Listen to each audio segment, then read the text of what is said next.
Role of CAPF in election: deployment, induction and de-induction, model code of conduct, law and order. निर्वाचन में केंद्रीय सुरक्षा बल की भूमिका: परिनियोजन, इंडक्शन और डी इंडक्शन, आदर्श आचरण संहिता, नियम और कानून। डिस्क्लेमर: यह ट्रेनिंग मटेरियल केवल इलेक्शन ऑफिशियल्स की ट्रेनिंग के लिए है। इसे भारत निर्वाचन आयोग की गाइडलाइन के रूप में मान्य न किया जावे। किसी भी तरह की संशय की स्थिति में भारत निर्वाचन आयोग की गाइडलाइंस, रूल्स, लॉज को ही मान्य किए जावें।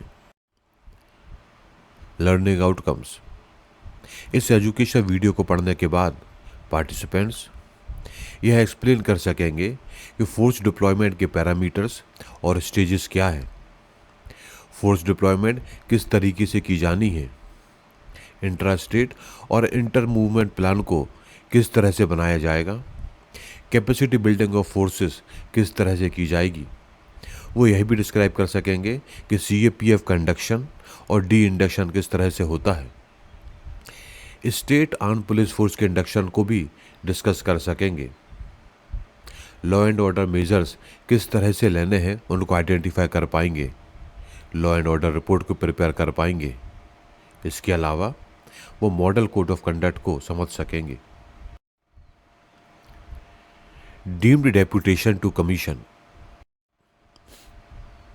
RP एक्ट 1951 की धारा 28 का के तहत निर्वाचन कर्तव्यों के लिए तैनात राज्य पुलिस और CAPF के सभी अधिकारियों या कर्मियों को भारत निर्वाचन आयोग में प्रतिनियुक्ति पर माना जाएगा।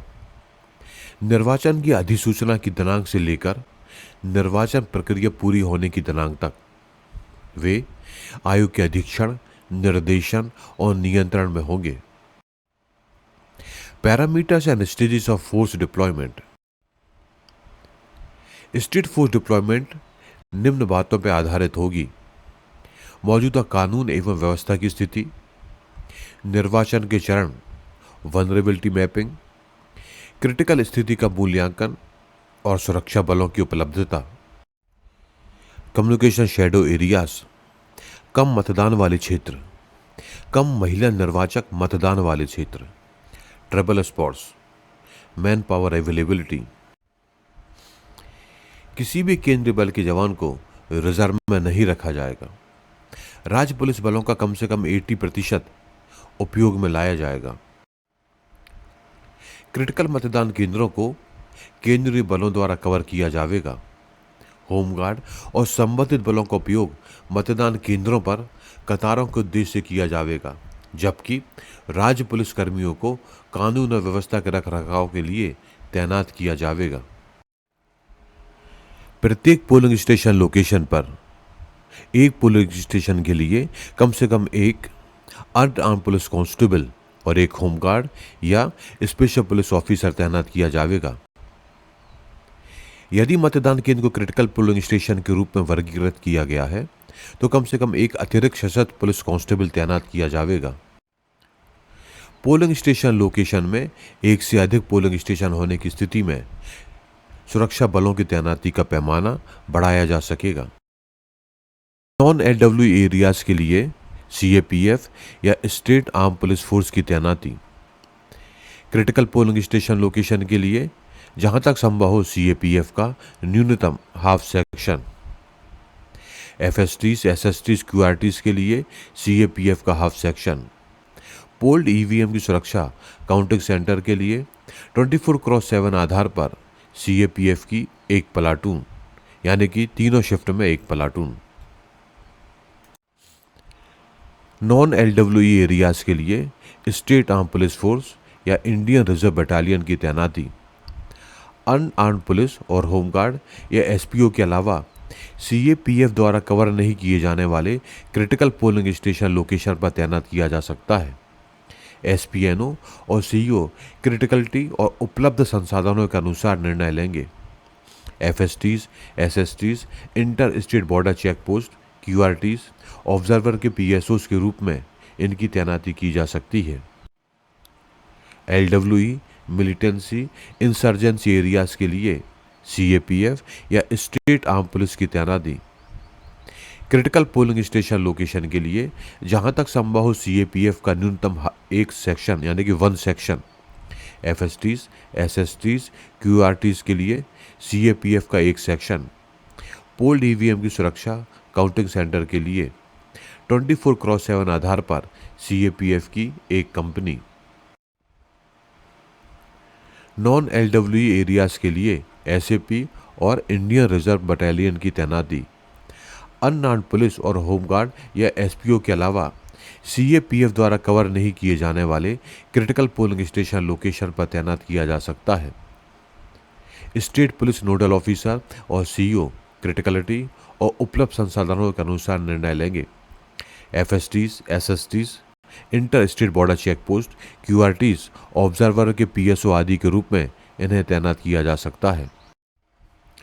Stages of force deployment, pre poll deployment, निर्वाचन के पूर्व सीएपीएफ का डिप्लॉयमेंट, मतदान दिवस से 2 दिवस पूर्व तक क्षेत्र प्रभुत्व, पॉइंट पेट्रोलिंग और अन्य कॉन्फिडेंस बिल्डिंग मेजर्स के लिए फ्लैग मार्च करेंगे। इन्हें क्षेत्रवार असामाजिक तत्वों की सूची, वनरेबल हेमलेट्स और क्रिटिकल पोलिंग स्टेशन की सूची उपलब्ध कराई जाएगी। वनरेबल हेमलेट्स के स्थानीय लोगों के साथ ये बातचीत करेंगे। राजनीतिक दलों, अभ्यर्थियों द्वारा नकदी, मदिरा, नशीली दवाओं और बेहिसाब निर्वाचन सामग्री की अवैध आवाजाही को रोकने के लिए चेक पोस्ट पर अतिरिक्त तैनाती के लिए भी इनका इस्तेमाल किया जा सकता है। स्टेट पुलिस फोर्स क्षेत्र प्रभुत्व करेंगे यदि सीएपीएफ पर्याप्त मात्रा में उपलब्ध ना हो तो। ईवीएम स्ट्रांग रूम और ईवीएम गोदामों की सुरक्षा करेंगे। वनरेबिलिटी मैपिंग और कॉन्फिडेंस बिल्डिंग मेजर्स का उपाय करेंगे। मॉडल कोड ऑफ कंडक्ट का क्रियान्वयन सुनिश्चित करेंगे। चेक पोस्ट स्थापित करेंगे। नकदी, मदिरा, ड्रग्स, असामाजिक तत्वों आदि की अवैध आवाजाही को रोकेंगे। मतदान केंद्रों के कैचमेंट एरियाज में सामान्य कानून और व्यवस्था के रखरखाव के लिए स्टेट पुलिस फोर्स के जवान जिम्मेदार होंगे। आयोग के दिशा निर्देशों के अनुसार निर्वाचन व्यय की निगरानी करेंगे। वीआईपी मूवमेंट संभालेंगे। परिनियोजन योजना लागू करेंगे। सीएपीएफ को साजो सामान संबंधी सहायता प्रदान करेंगे। Poll day and post pole deployment of CAPF, मतदान केंद्रों, ईवीएम वीवीपैट स्ट्रांग रूम, मतदान वाले ईवीएम की एस्कॉर्ट ड्यूटी, ईवीएम वीवीपैट सहित निर्वाचन सामग्री, मतदान कर्मियों और मतदान प्रक्रिया की सुरक्षा की व्यवस्था संभालेंगे। ट्रिपल स्पॉट स्थानों की स्थैतिक सुरक्षा करेंगे। पोलिंग स्टेशंस के लिए एक निश्चित क्लस्टर को कवर करते हुए निर्दिष्ट मार्गों पर पेट्रोलिंग ड्यूटी पर रहेंगे। किसी निश्चित क्षेत्र के लिए एफएसटीज के साथ सरप्राइज एलिमेंट के रूप में जांच करेंगे। निर्वाचन के बाद स्ट्रांग रूम की सुरक्षा करेंगे। न्यूनतम 1 प्लाटून। स्टेट पुलिस फोर्स मतदान केंद्र के कैचमेंट एरिया में और मतदान परिसर के अंदर और बाहर सामान्य कानून और व्यवस्था का रखरखाव करेंगे। निर्वाचकों, मतदान कर्मियों और मतदान सामग्री की सुरक्षा सुनिश्चित करेंगे। आदर्श आचरण संहिता का क्रियान्वयन करेंगे। इलेक्शन एक्सपेंडिचर मॉनिटरिंग दिशा निर्देशों का क्रियान्वयन करेंगे। मतदान किए गए ईवीएम स्ट्रांग रूम में सुरक्षा प्रदान करेंगे। इंटरमीडिएट और आउटर कॉर्डन के रूप में मतगणना केंद्रों की सुरक्षा करेंगे।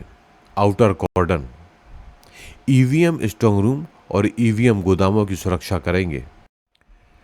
Counting day deployment, CAPF strong room मतगणना केंद्र की सुरक्षा के लिए तीसरा और इनर मोस्ट कॉर्डन पर सुरक्षा व्यवस्था बनाएंगे। State police force counting day deployment, मतगणना केंद्र के मध्यवर्ती और बाह्य सुरक्षा घेरा प्रदान करेंगे। विक्ट्री जुलूस पर निगरानी रखेंगे। CAPF, state arm police force और इंडियन रिजर्व बटालियन का ट्रांसपोर्टेशन किस तरह से होना है उसकी टेबल आप स्क्रीन पे देख रहे हैं।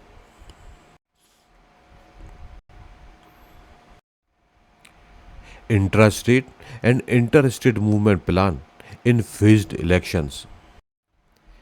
सीएपीएफ और राज्य पुलिस की एक चरण से दूसरे चरण तक डिप्लॉयमेंट को फाइनल डिप्लॉयमेंट प्लान का सब पार्ट बनाया जाना चाहिए। इससे राज्य बल समन्वयक द्वारा अंतिम रूप दिया जाएगा। परिवहन योजना में शामिल होना चाहिए। परिवहन की प्रस्तावित तिथि, परिवहन के लिए आवश्यक वाहनों की संख्या, पारगमन मार्ग पर आवास और भोजन सुविधाओं या पड़ावों का विवरण। परिवहन के बाद वाहन मालिकों को किराया शुल्क के भुगतान सहित अपेक्षित वाहनों की वापसी का विवरण होगा। सब प्लान एसपी द्वारा राज्य बल समन्वयक को प्रस्तुत किया जाएगा और संबंधित जिले या राज्य में अपने समकक्ष अधिकारियों के साथ इसे साझा करेंगे। कैपेसिटी बिल्डिंग ऑफ फोर्सेस, प्रारंभिक ब्रीफिंग राज्य पुलिस अधिकारियों द्वारा की जाएगी। प्रशिक्षण कंपनी क्लस्टरों में या तैनाती स्थानों पर दिया जाएगा। वे इलाके या मतदान क्षेत्र रणनीति क्षेत्र में संचालन के लिए आवश्यक क्या करें और क्या ना करें से इन्हें परिचित कराया जाएगा। इसमें स्थानीय बलों को सक्रिय रूप से शामिल किया जाएगा। एलडब्ल्यूई एरियाज की तैनाती के लिए राज्य द्वारा विशेष रूप से 3 से 7 दिनों का फील्ड प्रशिक्षण मॉड्यूल तैयार किया जाएगा। उस जिले के बारे में विशेष जानकारी दी जाएगी जहां सीएपीएफ की तैनाती की जाना है।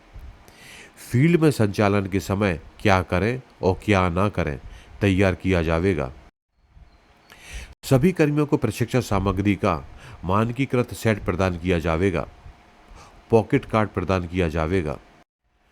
पॉकेट कार्ड्स में होगा ऐसे मुद्दे जिनके सामने आने की संभावना है, उस संबंध में कानूनी प्रावधान क्या है, सीएपीएफ का एक्सपेक्टेड बिहेवियर कैसा होना चाहिए, वरिष्ठों या प्राधिकरणों की सूची और संपर्क विवरण। फोर्स डिप्लॉयमेंट, आयोग स्वतंत्र, निष्पक्ष और शांतिपूर्ण निर्वाचन कराने के लिए सीएपीएफ की तैनाती का निर्देश देता है। सीएपीएफ को रिजर्व के रूप में नहीं रखा जाएगा या आयोग द्वारा निर्दिष्ट कार्य के अलावा किसी अन्य उद्देश्य के लिए इनका उपयोग नहीं किया जाएगा। प्रेरणा प्रशिक्षण के पूरा होने के बाद मतदान तिथि से 7 दिवस पूर्व सीएपीएफ को निर्दिष्ट अग्रिम स्थान पर तैनात किया जाना चाहिए। एरिया डोमिनेशन के लिए, फ्लैग मार्चेस के लिए और कॉन्फिडेंस बिल्डिंग मेजर्स हेतु। तैनाती से पूर्व वनरेबिलिटी मैपिंग के अनुसार विभिन्न निर्वाचन क्षेत्रों की कलर कोडिंग भी की जाना चाहिए। यदि उपलब्ध बल क्षेत्र की आवश्यकता से कम है तो प्रत्येक पोलिंग स्टेशन में तैनाती के बजाय अत्यधिक माओवादी क्रिटिकल मतदान केंद्रों में पर्याप्त तैनाती की योजना बनाई जा सकती है और अन्य कम क्रिटिकल मतदान केंद्रों को गश्त और एरिया डोमिनेशन के माध्यम से क्षेत्र सुरक्षा दृष्टिकोण द्वारा कवर किया जा सकता है। Induction and D induction of CAPF, CAPF और अन्य विशेष बलों को आमतौर पर विभिन्न निर्वाचन संबंधी गतिविधियों के लिए वास्तविक मतदान दिवस से बहुत पहले जिले में डिप्लॉय किया जाता है।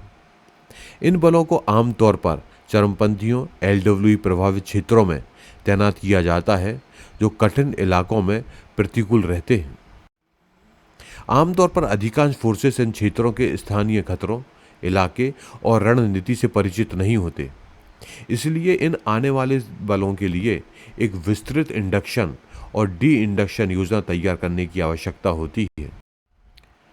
सीएपीएफ को निम्न के बारे में पूर्ण जानकारी उपलब्ध कराई जानी चाहिए: सुरक्षा परिदृश्य, खतरे, इलाके, संभावित घात बिंदु, आईईडी खतरे, संवेदनशील मार्ग, जिम्मेदारी के क्षेत्र में सक्रिय चरमपंथी समूह, उनकी ताकत, उनके हथियारों का विवरण, उनकी तस्वीरें, पिछली घटनाएं आदि। वामपंथी, उग्रवाद, आतंकवाद क्षेत्रों में इन बलों की सुरक्षा और विश्वसनीय प्रेरणा सुनिश्चित करने के लिए प्रभावी रोड ओपनिंग पार्टी रखी जानी चाहिए। इस उद्देश्य के लिए पर्याप्त बम डिस्पोजल या आईडी स्क्वाड्स तैनात किए जाने चाहिए। सभी बम डिस्पोजल या आईडी स्क्वाड्स के लिए काउंटर आईडी उपायों पर पुनर्श्य प्रशिक्षण प्रदान किया जाना चाहिए। एक लंबी सड़क खोलने कम से कम 100 किलोमीटर और डी माइनिंग ऑपरेशन हेतु बड़ी संख्या में बम डिस्पोजल या आईडी स्क्वाड्स और DSMDs यानी कि डीप सर्च मेटल डिटेक्टर्स की आवश्यकता पड़ती है। रेलवे अधिकारियों से परामर्श से लैंडिंग स्टेशनों की पहले से पहचान की जानी चाहिए। राज्य के बाहर से बलों के मतदान की तारीख से कम 21 दिवस पूर्व इंडक्ट करना चाहिए। वामपंथी उग्रवाद या आतंकवाद क्षेत्रों या उग्रवाद क्षेत्रों में CAPF का कम से कम हाफ सेक्शन रहेगा। वामपंथी उग्रवाद, आतंकवाद क्षेत्रों, उग्रवाद क्षेत्रों के अलावा अन्य क्षेत्रों में CAPF के हाफ सेक्शन रहेंगे। अनुमोदित सुरक्षा योजना के अनुसार इनकी तैनाती की जाएगी। सभी क्रिटिकल पोलिंग स्टेशन पर CAPF तैनात किया जाएगा। CAPF की कमी के मामले में अधिक क्रिटिकल पोलिंग स्टेशन को CAPF के साथ और कम क्रिटिकल पोलिंग स्टेशन को मिश्रित या नॉन CAPF के साथ सुरक्षा प्रदान की जाएगी। उन्हें पर्याप्त संख्या में हाई फ्रीक्वेंसी और वेरी हाई फ्रीक्वेंसी संचार उपकरण उपलब्ध कराए जाएंगे। गृह मंत्रालय द्वारा सैटेलाइट फोन भी पर्याप्त संख्या में उपलब्ध कराए जाएंगे। नाइट डोमिनेशन और सड़क सुरक्षा के लिए तैनात इकाइयों को पर्याप्त रात्रि चश्मे, नाइट विजन डिवाइसेस, मोनोकुलर के साथ पर्याप्त मोटरसाइकिलें भी प्रदान की जाएंगी। यदि CAPF कंपनी का मौजूदा सिम तैनात क्षेत्र में कार्य नहीं कर रहा है तो CAPF की प्रत्येक कंपनी को स्थानीय मोबाइल फ़ोन सिम प्रदान किया जाना चाहिए और उन्हें फ़ोन को रिचार्ज करने के लिए पर्याप्त रिचार्ज वाउचर उपलब्ध कराए जाने चाहिए। डी इंडक्शन प्रक्रिया के 2 भाग होते हैं, मतदान दिवस के बाद डी इंडक्शन और काउंटिंग के बाद डी इंडक्शन। डी इंडक्शन के लिए केंद्रीकृत निर्देश की आवश्यकता होगी। आवश्यक विवरण कमीशन और मिनिस्ट्री ऑफ होम अफेयर्स को पहले ही उपलब्ध करा दिए जाएं। डी इंडक्शन में रेलवे की भूमिका। रेलवे द्वारा विशेष ट्रेनों की व्यवस्था और IRCTC द्वारा भोजन की व्यवस्था।